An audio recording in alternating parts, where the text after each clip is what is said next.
recuperar, por ejemplo, la calidad del aire, el suelo, agua. ¿Qué trabajo se puede realizar? Pues vamos a preguntárselo a nuestro invitado de esta tarde.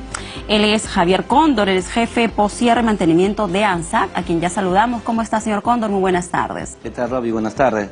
Reciba el cordial saludo de nuestros directivos, nuestro gerente general, directivos mineros, empresa especializada en la remediación ambiental.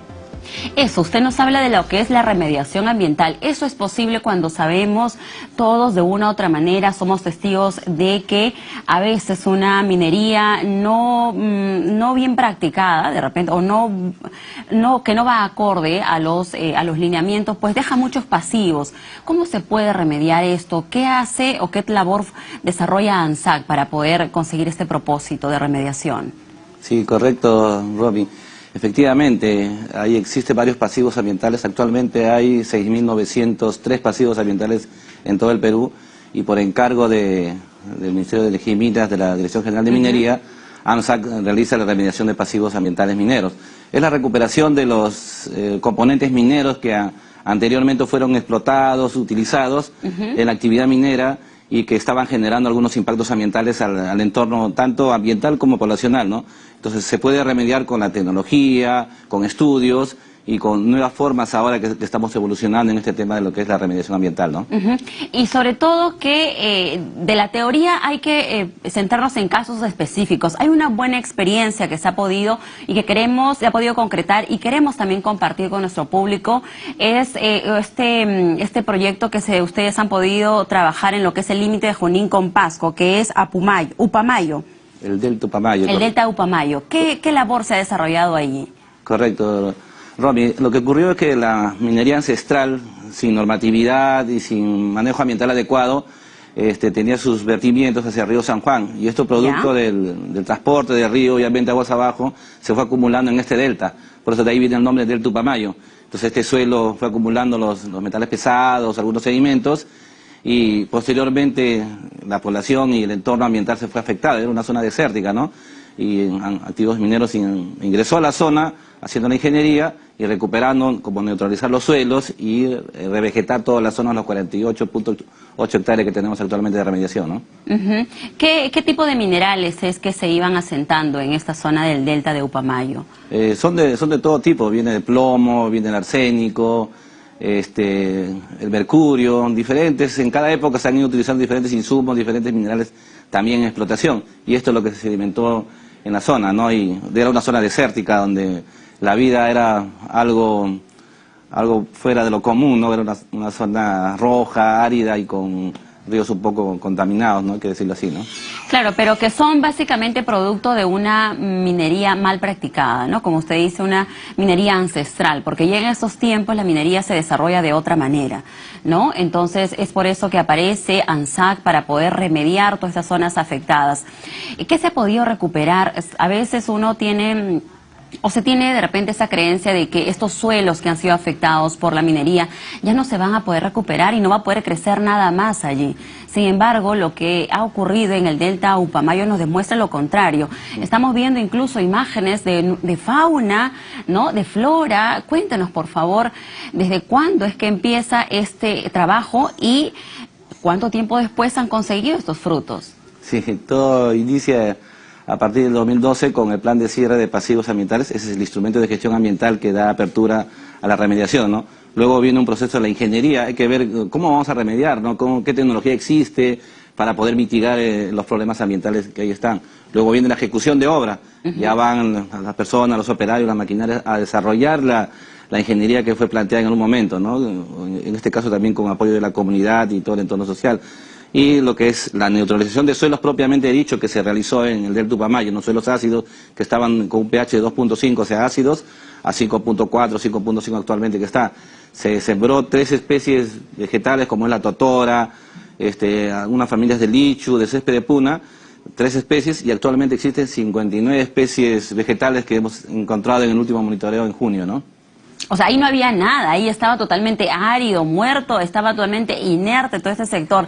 Tenía un pH 2.5, ahora han elevado a 5, que ya se han creado las condiciones para que pueda haber esto nuevamente, ¿no? Vegetación. Usted nos habla de que sembraron totoras, ichu, y que es un proceso de repente lento, pero que con dedicación, con vigilancia, tienen los resultados que ya estamos apreciando, ¿no? Correcto. Mire, por ejemplo, las imágenes que estamos viendo en paralelo es parte del proceso. Correcto, Roby. Ahí están las totoras, mira. Y las totoras sirven de hábitat para las aves que antes no había esas totoras, entonces no había dónde anidar, dónde procrear, obviamente, poner sus huevos y el alimento. Entonces actualmente ya existe totoras, más de 100.000 totoras que se han sembrado en la zona, ¿no? Y otras especies más, como le menciono, ¿no? Ya desde el 2019 concluyó el cierre y actualmente nos encontramos en la etapa de post-cierre 3 años y vamos a seguir viendo que esta estabilidad se mantenga obviamente por el resto de los años, ¿no? Se podría decir entonces que ya estamos en un proceso de recuperación del suelo. ¿Qué pasa con la calidad del aire? ¿Qué pasa con el recurso hídrico?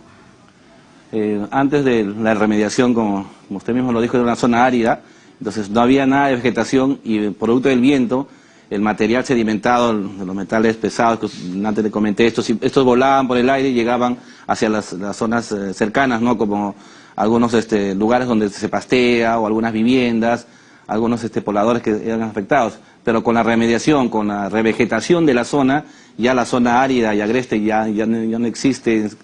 Estamos a un 80% de recuperar ese ecosistema, ¿no? Entonces, ya ahora para el cuerpo de agua cercana, que es el río San Juan, era un foco de contaminación, porque la lluvia caía directamente sobre estos sedimentos y eran trasladados hacia el río San Juan, que es la naciente del río Mantaro, y te imaginas aguas abajo como la gente obviamente en la agricultura, ¿no? Actualmente ya esa agua ya no llega porque hemos puesto una defensa ribereña, hemos descolmatado el río y ya está protegido de forma perimetral, ¿no? Y estamos haciendo que la vegetación crezca de manera adecuada ya con estos suelos neutralizados, ¿no?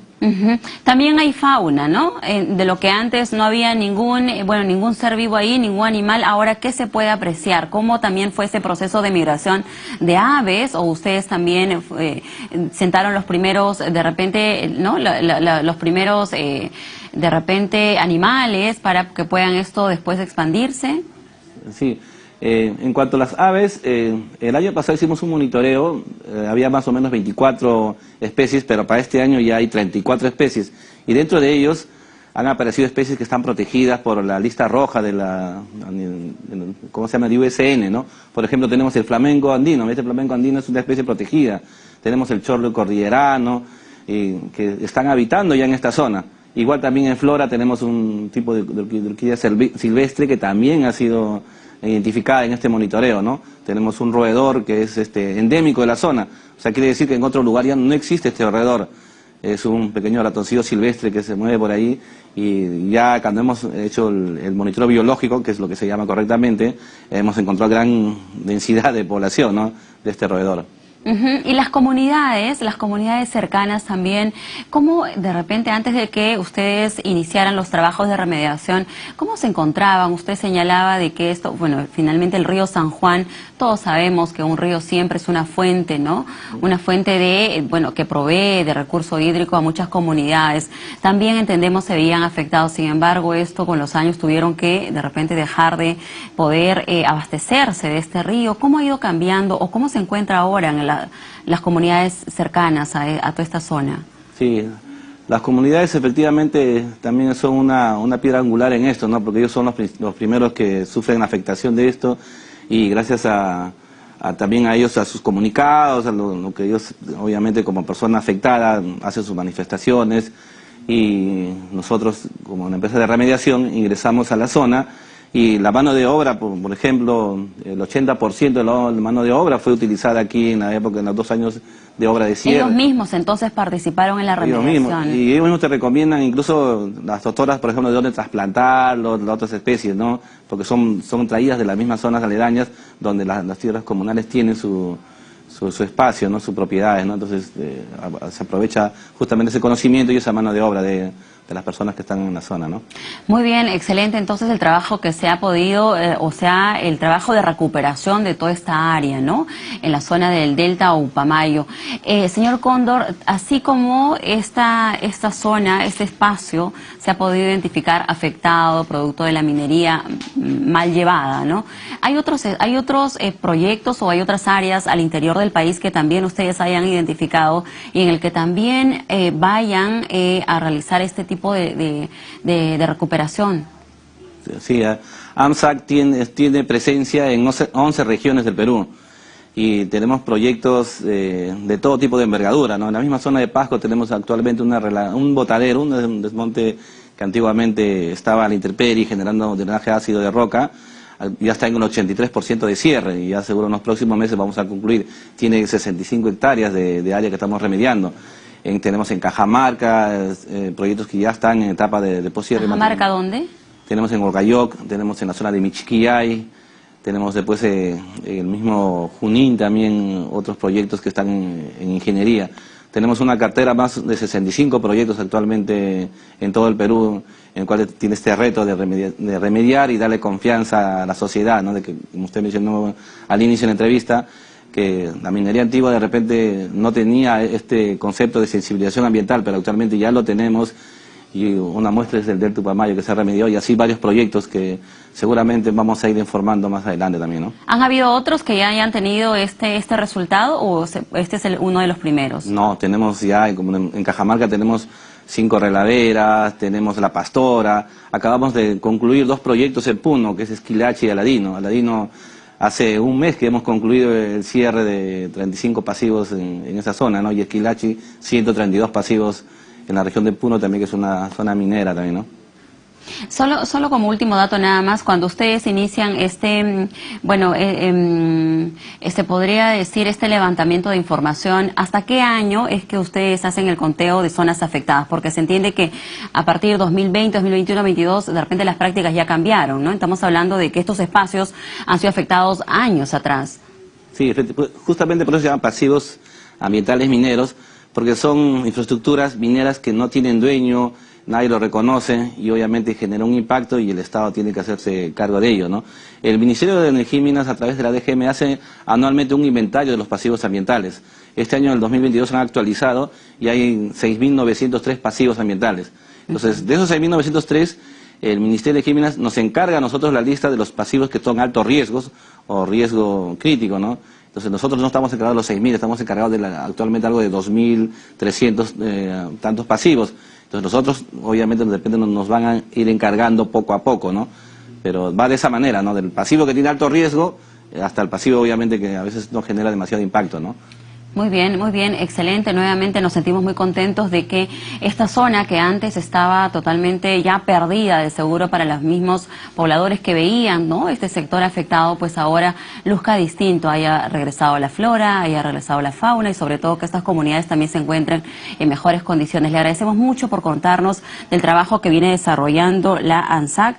Señor Javier Cóndor, jefe de poscierre y mantenimiento de ANSAC con nosotros, esta unidad adscrita, ¿no? Este organismo al Ministerio de Energía y Minas. Muchísimas gracias, muy buenas tardes. Muchas gracias por estar acá. Muy bien. Ya con esta información nos vamos a la pausa comercial, pero al regresar vamos a contarle todo acerca de la situación